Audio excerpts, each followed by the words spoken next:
A graça e a paz do Senhor Jesus, amém, irmãos?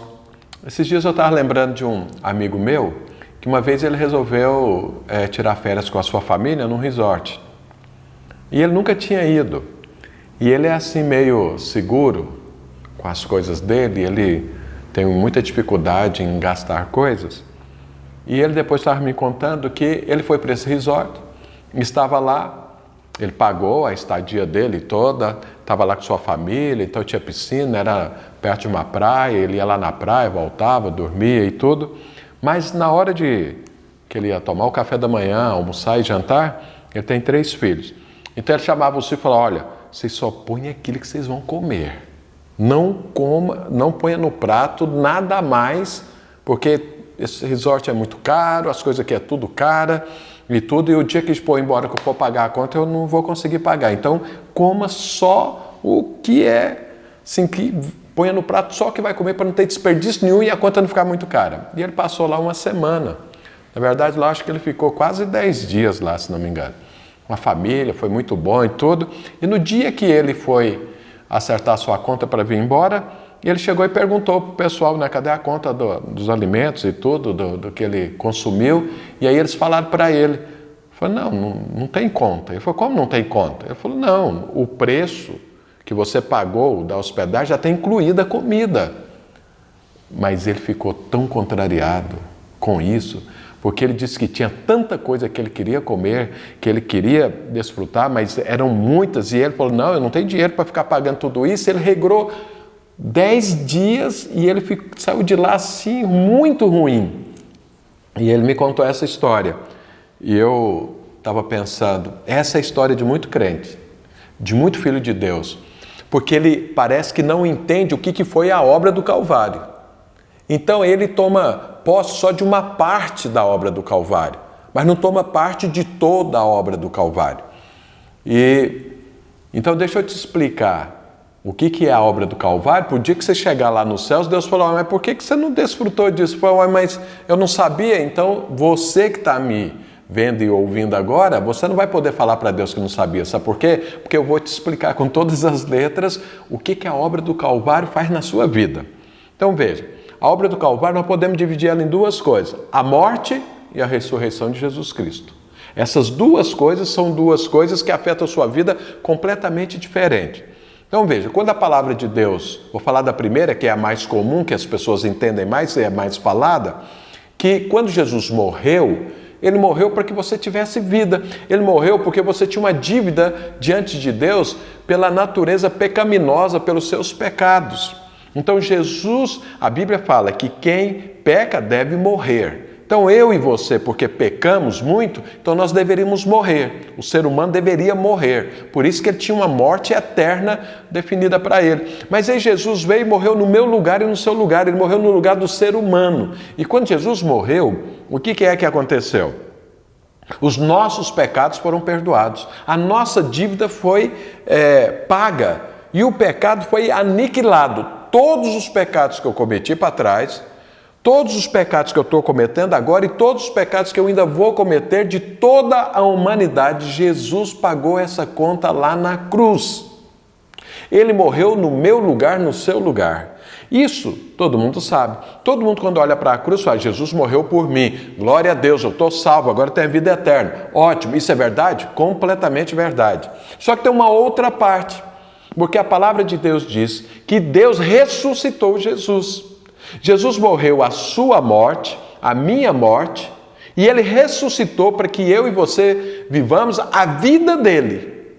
Então veja, ele nos substituiu na morte e nós entramos nele nessa substituição para viver a vida que ele vive. Então veja, Jesus morreu, ao 3º dia ele ressuscitou.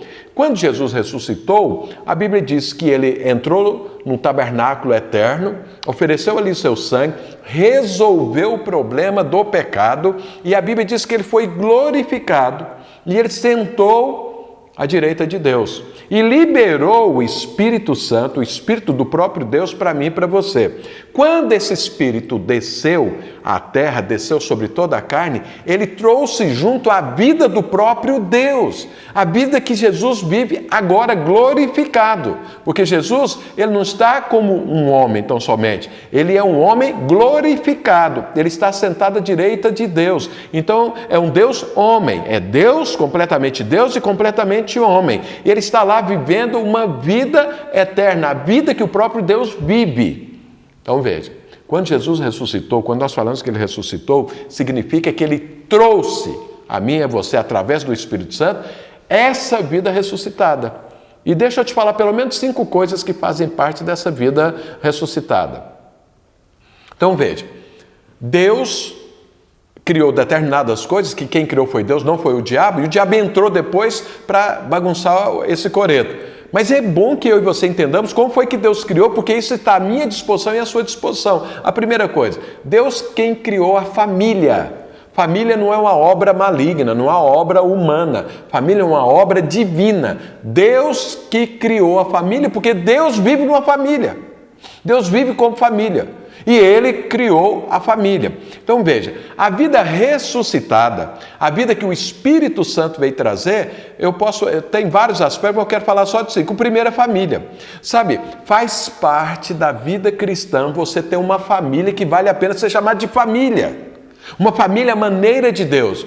Quando eu vejo um cristão casado, com filhos, uma família destruída, os relacionamentos não conectados, o casamento assim pesado, uma coisa complicada, difícil, eu fico pensando, por que ele não toma posse da família à maneira de Deus? O que é a família à maneira de Deus? A família à maneira de Deus, as pessoas são conectadas, elas se amam, elas se respeitam, elas se honram, elas se servem. Tem prazer, tem alegria. Então veja, isso é a família que faz parte da vida ressurreta de Jesus, que está à sua disposição. Se você tem família e a sua família não representa isso que eu estou te falando, você está igual o meu amigo lá, que está no resort, desfrutando, mas não está desfrutando de tudo que é de seu por direito. Então é direito seu ter uma família assim, uma família à maneira de Deus, uma família que te dá alegria, que te dá prazer, que funciona bem, que se relaciona bem. Então, a primeira coisa. Segundo, quem criou o trabalho? Foi o diabo? Não, foi Deus. Deus criou o homem, pôs ele num jardim para ele trabalhar. Mas veja bem, que tipo de trabalho que o homem fazia ali? Ele transpirava? Não. Ele tinha prazer. Éden significa jardim de delícias, jardim de prazer. Ou seja, o trabalho que Deus criou para o homem foi um trabalho prazeroso. Sabe, todas as vezes que eu vejo um cristão vivendo uma vida que trabalha e o trabalho consome ele, é um trabalho que ele não tem alegria nele, que ele não ama aquilo que ele está fazendo, eu falo, ele não tomou posse da vida ressurreta. Ele está vivendo a vida da forma como ele vivia antes. Ele só adquiriu a eternidade, mas ele não está desfrutando daquilo que faz parte da obra do Calvário. Porque quando você recebeu o Espírito Santo, você recebeu junto essa vida ressurreta. Essa é a herança que faz parte da sua vida e da minha vida. Então eu quero falar para você, como está o seu trabalho? O seu trabalho deveria ser algo que te dá prazer, te dá alegria, que não te cansa, que envolve a sua vida e que ele te dá provimento e ele te dá satisfação. O seu trabalho te satisfaz? Ah, não, pastor, aquilo lá é um inferno. Pois é, você tem um trabalho que vai te satisfazer e vai prover as suas necessidades, vai te dar alegria. Esse trabalho faz parte da vida ressurreta. Está no pacote da cruz do Calvário. Está no pacote da salvação que Deus te deu. Então, meu irmão, não aceite, em nome de Jesus, não aceite menos do que um trabalho que te satisfaça e que provê as suas necessidades. Terceiro, faz mais um aspecto dessa vida ressurreta. Você às vezes lidera. Você lidera dentro da sua casa, você lidera entre seus amigos, você lidera no seu trabalho e tudo. Quando eu vejo as pessoas liderando, da forma como o mundo lidera, eu falo, meu Deus do céu, porque a liderança no mundo é uma liderança opressiva. Tanto a pessoa oprime quanto ela é oprimida pela liderança. E a liderança Faz parte da vida ressurreta. Qual liderança? A liderança de Jesus Cristo. Veja, os discípulos nunca foram oprimidos por Jesus. E Jesus nunca se sentiu oprimido por liderar. Muitíssimo pelo contrário. Havia alegria, havia prazer, havia uma conexão, uma maturidade. No final do tempo de Jesus aqui, ele falou para os discípulos, já não nos chamamos mais de servos, mas de amigos. Então veja, uma liderança, a maneira de Deus, que faz parte da vida ressurreta, é uma liderança que vai crescendo e torna as pessoas amigas, as pessoas que se servem, as pessoas que se importam umas com as outras, as pessoas que têm alegria em estar debaixo daquela liderança. Isso faz parte da vida cristã ressurreta. Isso é seu por direito. Se isso não está acontecendo, tem algo errado. Deixa eu te falar a quarta coisa que faz parte dessa vida ressurreta. Vitória sobre o diabo. O diabo foi vencido por Jesus na cruz. Quando Jesus ressuscitou, ele venceu o diabo. Ele subjugou a morte e o diabo. Então veja, o diabo não tem poder sobre a sua vida, não pode ter poder sobre a sua vida. No entanto, nós temos pessoas que são escravizadas por vícios, por atitudes e comportamentos completamente pecaminosos e às vezes até demoníacos, e ele fala, eu não consigo sair disso. Como você não consegue sair? Sendo que a vitória sobre o diabo já foi feita. A vida ressurreta é uma vida de vitória contra o diabo. Você não pode aceitar que o diabo pare você, pare o seu propósito de vida, que ele traga uma opressão sobre a sua vida. Eu me lembro uma vez que eu conheci uma pessoa, ele era um líder de célula, e ele sempre chegava, pastor, estou oprimido, ora por mim. Eu orei por ele uma vez, orei por ele segunda vez, terceira vez, várias vezes. Um dia chegou, não, pastor, estou muito oprimido, ora por mim. Eu falei, não oro mais. Eu falei, mas que é isso? Você é o meu pastor, por que você não ora? Eu falei, porque você não está tomando posse daquilo que é seu por direito. O diabo vem para te oprimir, mas você deve resistir para ele fugir. Mas você está aceitando. Deus não te chamou para você ser oprimido pelo diabo. Em nome de Jesus, Deus te chamou para você viver no descanso divino, não para ser oprimido pelo diabo. Na verdade, você é um destruidor de obras do diabo e não uma pessoa que vai ser opresso por ele. Sabe, quem está sendo oprimido pelo diabo não está experimentando a vida ressurreta. Eu quero te falar, essa vida é para você, porque Jesus conquistou ela na cruz. E a quinta coisa que eu quero te falar, que faz parte dessa vida ressurreta, é a saúde. Saúde. Crente pode ficar enfermo, pastor? Pode, mas não pode permanecer. Fica enfermo, mas não pode permanecer. Por quê? Porque a doença ela é ilegítima. Sabe por quê? A palavra de Deus diz que Jesus carregou sobre si todas as nossas enfermidades na cruz. Não tem mais legalidade nenhuma enfermidade na sua vida. Nenhuma, zero enfermidade.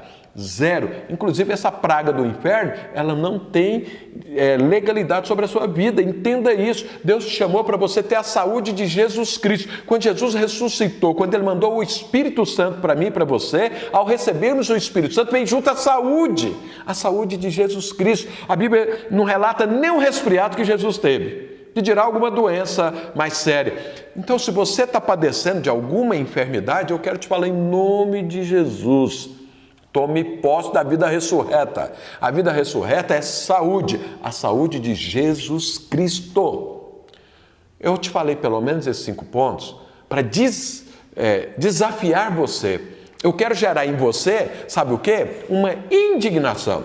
Uma indignação contra o quê? De não viver aquilo que faz parte da herança que Jesus conquistou na cruz para você e para a sua família. Em nome de Jesus, toma posse disso. Isso faz parte da sua vida, é seu por direito. Jesus já conquistou isso. Quando você recebeu o Espírito Santo, vem junto à ressurreição com essa vida. Essa é a vida que Deus vive. Deus não fica doente, Deus não tem problema com o diabo, Deus trabalha, Deus vive em harmonia perfeita, Deus lidera de uma forma poderosa. Isso é para você, isso é para mim. Nós precisamos tomar posse disso. E eu quero gerar esse vídeo, na verdade, gerar uma indignação em você, para que você não aceite menos do que aquilo que Deus preparou para você. Em nome de Jesus, fique indignado, porque a indignação vai levar você a procurar a forma de resolver isso. Daqui a pouco eu vou te falar como resolve isso.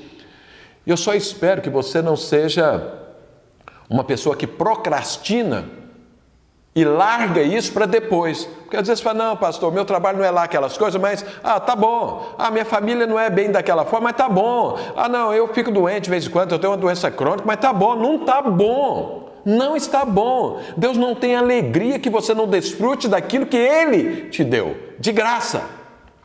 Então não procrastine. Lembra, tem uma passagem muito interessante na palavra de Deus, quando as pragas estavam assolando ali da parte de Deus o Egito, uma delas, vem o faraó e fala para Moisés, não aguento isso, ora eu libero o povo, mas tira essa praga. Aí Moisés pergunta para faraó assim, quando é que você quer que eu ore para que você fique livre dessa praga? Ele falou assim, ele pensou, amanhã você vem e ora. Vê se tem cabimento negócio disso. A praga estava assolando a vida dele, a família dele, o reino dele, destruindo tudo. E aí Moisés fala, que hora que você quer que ora para acabar com a praga? Ele fala, amanhã. Isso é procrastinar.